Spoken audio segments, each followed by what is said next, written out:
This is Billy Kay, welcoming you to a celebration of the history of the Scots Lead, first broadcast in 1986. In the 18th century, screevers like Alan Ramsay whiles gied the name Doric to their Scots. Doric had been a rockall country variety of ancient Greek, guy different for the Attic Standard Greek spoken in Athens lang syne. And when I was wee among all our folk in Ayrshire, you would still hear Doric used often to describe the Ayrshire dialect. Now though, the term is mostly confined to the north-east, where Nero and Obedy cries their dialect of Scots Doric. The readers are Gerda Stevenson, Peter Raffin and John Shedden. The Scots Dung, Programme 3, the Buchan Heartland.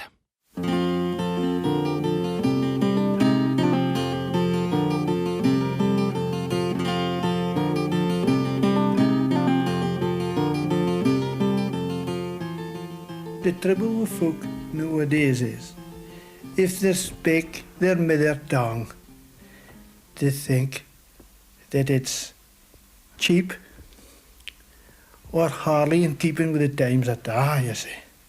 And they're ashamed to use it. Now, when I hear folks speaking that way, I just come away with the brightest Doric that I can possibly give them. So that lets them see that I'm not caring a date about their English, that I'm a native of this bit of Scotland, and I would very much like to keep our native tongue alive.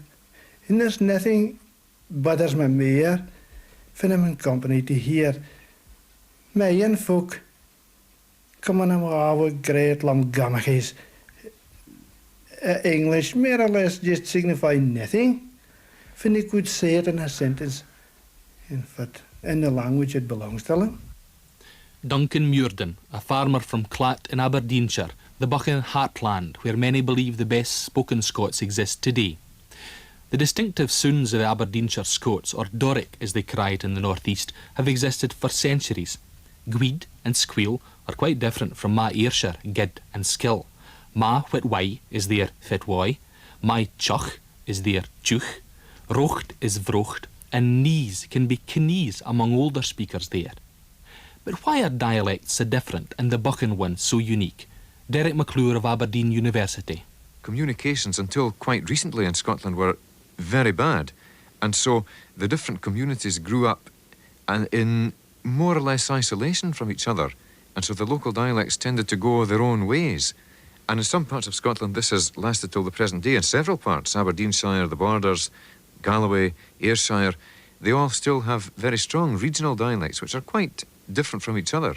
And Aberdeenshire happens to be one of the strongest Scots-speaking areas. Yes, they call it the Doric, and there's a much more conscious effort in Aberdeenshire than in some other parts of Scotland to keep it alive. There's poetry competitions in the Doric, there's the local branch of the Scots Language Society. I say they because, although I'm speaking from Aberdeen, I'm not a native Aberdonian myself. I come from Ayrshire, and it's something that I have noticed very much since coming to Aberdeen, how conscious they are and how proud they are of their local dialect traditions.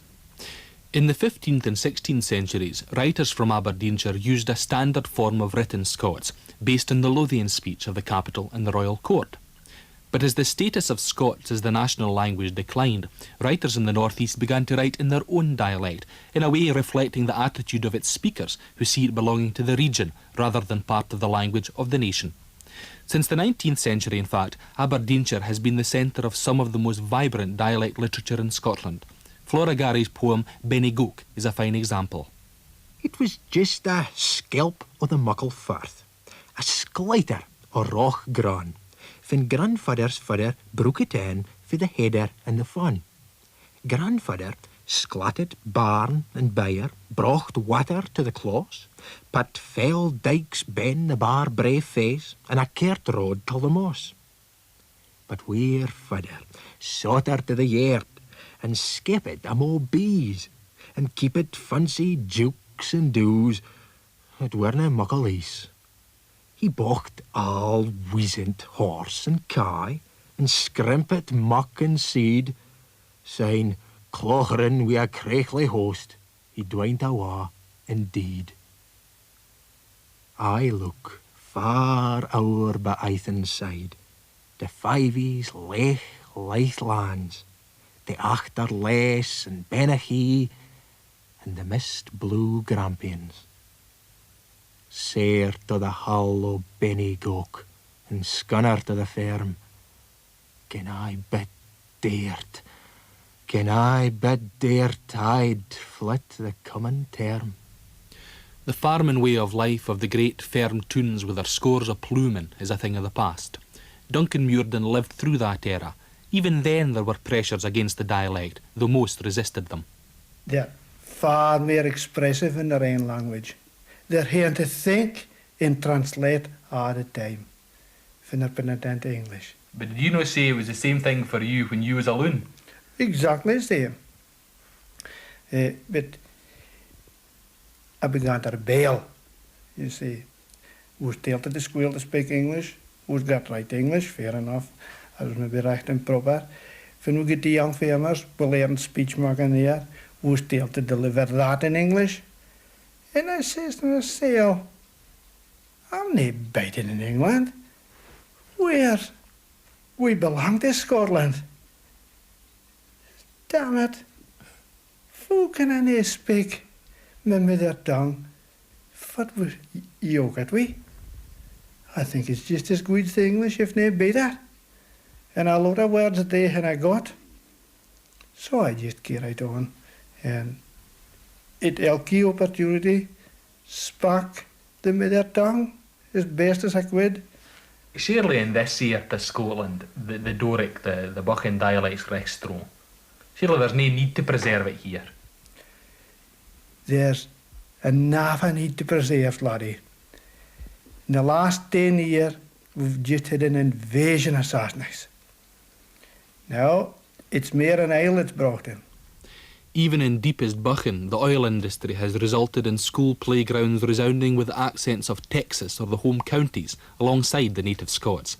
But as long as the dialect is relevant to the way of life of the children, it'll persist. The bairns a clet skill. Well, we've got sheep, cows, and we've got wee lammies that are getting off a big. And when I got a dog, because it started killing and we had to put it down, and the other one was getting a bit ill, so we had to put it down and all. And we've got a load of cats. And what does your mum and dad do? Well, Dad's a farmer, Mum's just a housewife. Aye. And Dad works out at Croft End, and sometimes I go there every Saturday and I help with the beasts. And Nommy feeds his calf.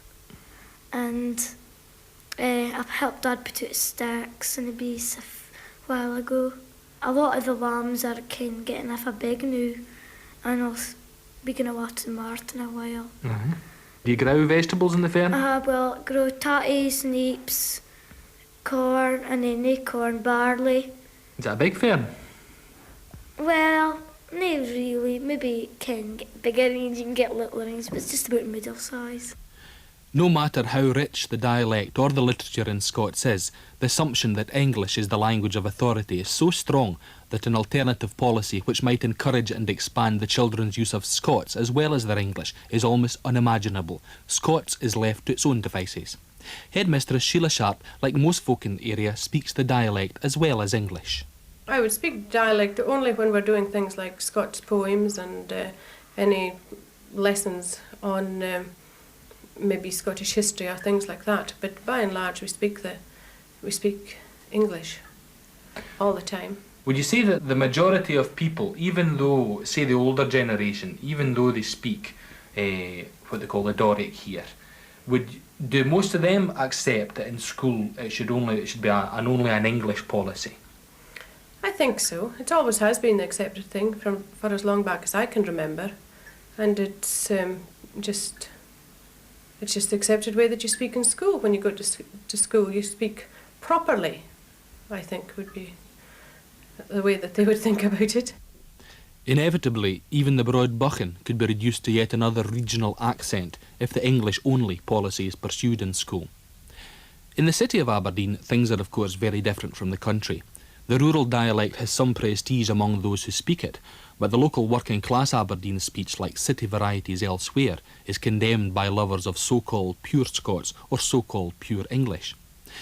Middle-class Aberdonians tend to speak with an accent rather than the dialect, but because of the city's close relationship with its hinterland, they still have an interest in the Scots of Buchan. But at times, the gulf between the sounds of city and country speech is so great that one is almost foreign to the other. Sonja Rasmussen is an Aberdeen teenager who published a short story in a Scots anthology a few years back. When she reads her written Scots, though, the sounds of her own English come through the language of the dialect.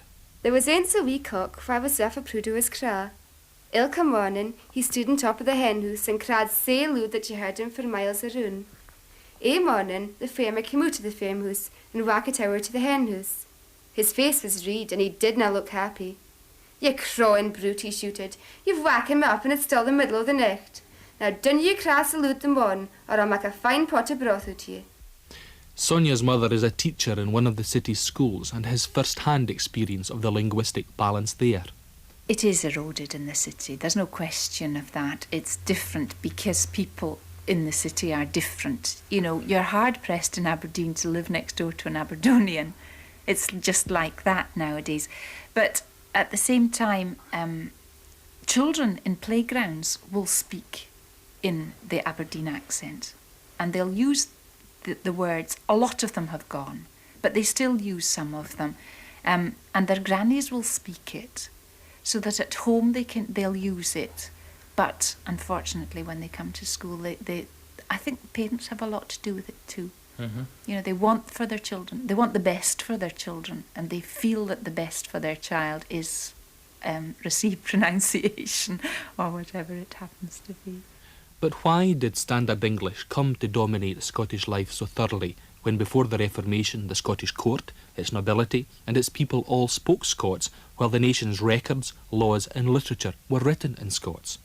Then, instead of English being posh and Scots coarse, every style of language was available within Scots, high and low, noble and coarse. You can hear what I mean in two very different examples from the poetry of William Dunbar. The first poem is in his high Oriate style, full of Latin and English terms. It describes the visit of Margaret Tudor, wife of James IV, to Aberdeen in 1511. O potent princes, pleasant and preclare, great cause thou has to thank this noble tune, that for to do the honour did not spare their gear, riches, substance and persoon, thee to receive on maist fair fasoon. Thee for to please they sought all why and mean. Therefore, sae long as queen thou bearest croon, be thankful to this burg of Aberdeen. Dunbar's Oriate, ornate Scots. In contrast, in the flyting of Dunbar and Kennedy, a verbal joust between Dunbar and the poet Walter Kennedy from Carrick, Dunbar uses a down-to-earth colloquial Scots. He also reminds us that Galloway continued to be Gaelic-speaking much later than most lowland areas, for in his attack he refers to Kennedy's inability to speak good Scots, or English as it was then called, because of his Irish or Gaelic-speaking background. Dunbar isn't so polite the way he says it. For worth and fool of all the world refuse, what fairly is thocht thou rejoice to flight? Sick eloquence as they in earshry ooze, and sick is set thy throward appetite. Thou has full little feel of fair and dight. I tak on me a pair of Lothian hips, sall fairer English mak and mair perfect than thou can blabber with thy Carrick lips. Scots poetry achieved greatness in the hands of the like of Dunbar and Gavin Douglas, Sir David Lindsay, James I and Robert Henryson, but prose in Scots had great richness as well. This is an example from the mid-16th century, and it describes one of the most important men in the whole of Scottish history. I saw him every day o' his doctrine go holy and fairly, with a furren of matrix about his neck, a staff in the ane hand, and guid godly Richard Ballenden, his servant, holding up the other oxter from the abbey to the parish kirk, and with the said Richard and another servant lifted up to the pulpit, where he behoved to lean at his first entry. But, or he had done with his sermon, he was sae active and vigorous that he was like to ding that pulpit in blods and flee out of it. Ironically, that portrayal of John Knox as an archetypically Scottish figure isn't quite accurate, for his speech and his writing were unusually anglified for the time. His Reformation is blamed for the demise of prose in Scots. The Reformers saw closer ties with England as the means of guaranteeing Protestant power in Scotland. When the Reformation established Protestantism here, no full translation of the Bible existed in Scots. There was, however, an English translation available. It was taken up, and in a country where religion dominated the life of the people for 3 centuries, this gave English enormous prestige. English from then on would be associated with lofty thoughts. After all, via the King James Bible, was it no the language spoken by God? The Catholic faction in Scotland railed against the Protestants' Anglophile tendencies at the time of the Reformation. The Catholics were of course pro-French and anti-English, but it wasn't just the political allegiances of the Protestants they were attacking. It was their favouring of the English language, knapping Sudren speaking English at the expense of Scots. Give King James the Fifth were alive, where hearing ane of his subjects knap Sudren, declared him a traitor. Whither wilt he declare you triple traitors, who not only knap Sudren in your negative confession, but also has caused it to be imprinted in London in contempt of our native language.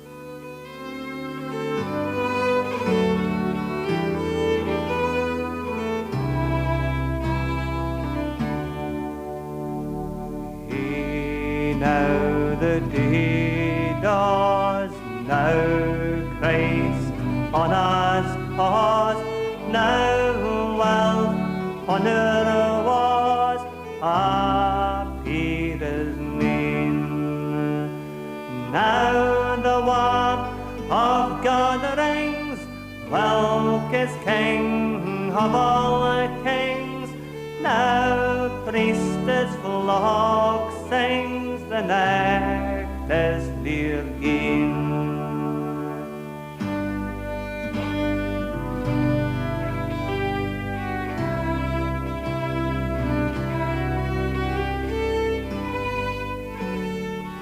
Although different, Scots and English in the written form were similar enough that people of either kingdom could read the other's language.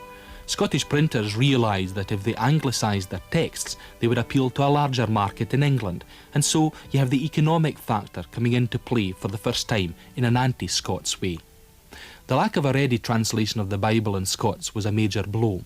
Only in the 1980s has Professor Lorimer's translation of the New Testament in Scots filled part of the gap, and it may have arrived centuries too late. Syne, Jesus was led awa by the Spirit to the muirs for to be tempted by the devil. When he hadna haen bite nor soup for 40 days and 40 nights, and was fell hungersome, the tempter drew up to him and said, "Ken ye are the Son of God? Bid their stanes turn into leaves." Jesus answered, "It says in the book, Man sanna live on bread alone, but on ilka word that comes forth of God's mouth." From the time of the Reformation, English slowly gained ground all over Scotland, and the North East was no exception. In the 18th and 19th centuries, the propaganda against Scots reached its zenith, but there was a reaction, especially among a growing number of poets like Alexander Ross.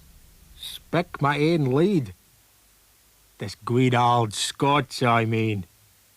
You're southern gnaps. I couldn't nae worth a preen. We've words of forth that we can call our ain. Though frae them know my childer say refrain, and arte my good old proverb conferring, neither good fish nor flesh, nor yet sat hearing." Among the higher and better educated classes, the English language may be heard spoken in tolerable purity, both as to idiom and pronunciation. There are few who cannot express themselves in English, still fewer who do not familiarly understand it when spoken to them. Unmixed Scotch is never to be heard.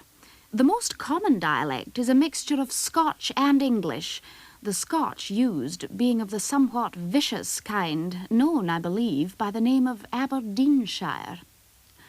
Even, however, in what is called by courtesy speaking English, or using English words, there is often a sore lack of the genuine English pronunciation. That comment, taken from the statistical account of 1845, was written by a minister in Banff. Scots speech took a lot longer to adapt to English models than Scots prose writing, and while the upper echelons of society followed fashion and aped English manners, there were always exceptions. Duncan Muirton recalls stories about Jean, Duchess of Gordon. Oh, aye, there was Jean, Duchess of Gordon. She had a famous expression, and I'll just tell you if you can thought it when I had a minute. She said to the reigning monarch at that time, "There's a country in my country called the Cabrich, for the burns the rooster and the corns trooster, and the snaar dang on for saxhooks, and never uppelt nor the veld." Any other expressions that she come away with? Is there no one she said to the king or something, or somebody? Oh, I was seeing something down inside him, you see, and he got up at a bit for a room. So she stuck it out at 20 minutes and she says, "Hustle yont a bit, man." And he never shifted.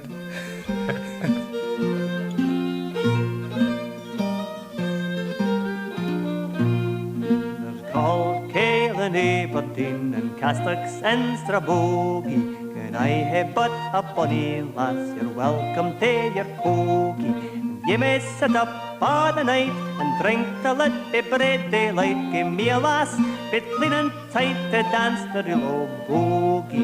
And cotillons, the French excel, John Bull loves country dances.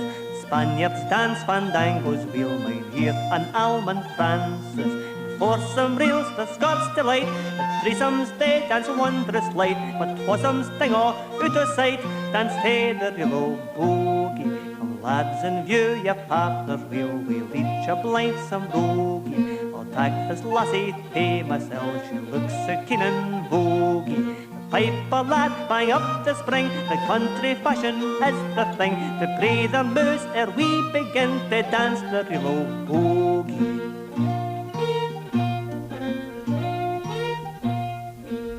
This is the work of another member of the North East aristocracy, the Duke of Gordon's Called Kale in Aberdeen.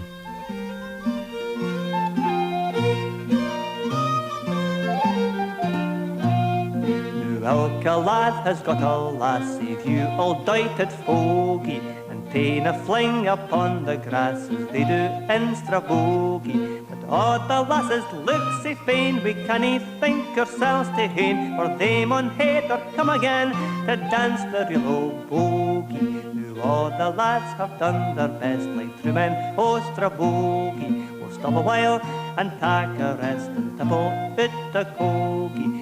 Now, my lads, and take your glass and try other days of passing, wishing health to every lass to dance the low bogey. All the latent Scots enthusiasts among the aristocracy and literati haven't stopped the slow decline of Scots elements in our speech and their replacement over the years by English words and phrases. For individuals don't change the weight of society's attitude against the dialects. Many teachers and educationalists today still regard dialects erroneously as corrupt English rather than what remains of a great national asset. At Dramoch School in Deeside, Ian Hendry reflects on the incongruous position of individuals like himself carrying the responsibility of educating children in their own culture. You have some very good work going on, but only in a very small number of schools. Mm-hmm. And it invariably stems from a personal interest which the teacher has. Do you think there's something unusual in a country where the native culture is a minority interest? Yes, I think it's very, very sad. There have been various official reports about the language. In fact, one of the most recent was one called Scottish English, and it makes this very point. That in England they learn English literature, in France they learn French literature, in German the people study German literature, in Scotland they do nothing. And I think possibly it is as a result of the fact that for generations, forms of dialect were frowned upon by the education profession, and in many cases they tried to eliminate the usage by children. When I was at school, I wouldn't have dared use my dialect in the classroom because I would have been punished for it. What kind of effect do you think that attitude has on children? I think it didn't make me forget the dialect, and if anything, it made me all the more certain I was going to hold on to it. Mm-hmm. It made me a bit mixed up as a young child. I thought, why can I speak like this to my parents and in the playground? Why can I not speak like this in the classroom? But as an ex-English teacher, I realised the necessity of having a common English language for communication, but that should not be at the exclusion of dialect. For the lads of the remote skill, Scots isn't just the language of the playground or the farm, it's motorbikes as well. My dad bought a new bit of ground down the back of my house, and it's got a great big deep ditch down the bottom, and in it there's all this puddock spawn and everything. And as I was coming down in the motorbike, and because it didn't have any back brakes at the time, I let it rip, and it was just going hogging down the hill. And I forgot that I had brakes, so I was trying to reach the front ones, but I didn't. And there was a great big humpy like thing at the bottom, it was just there natural. And there was a plank sitting on it, and I was coming hogging down this hill, and I hit the hill thing, and the plank, the front wheel hit the plank, and the plank went like a javelin. I thought, oh yes, this is good fun, so I got my motorbike going, and I went hogging down the park, and I tried to jump it, but I managed, but the back wheel got caught on the other side, and I went over the hunnel, guys. In the hands of Ian Hendry, the future of the dialect in Dee side is reasonably secure, but it would be much more secure if its importance was given more widespread official recognition. I think kids will be able to retain their dialect forms for a further generation, but I think in the interim period, far more work has to be done at an official level. They ask us to teach things these days which we're asked to provide a very broad curriculum, and I know that a number of teachers are likely to say, oh, here's something else added to the ever-increasing amount of things that we have to do. But I think as part of our basic culture, this is very, very important that more teachers participate in using dialect and Doric forms of language in the classroom.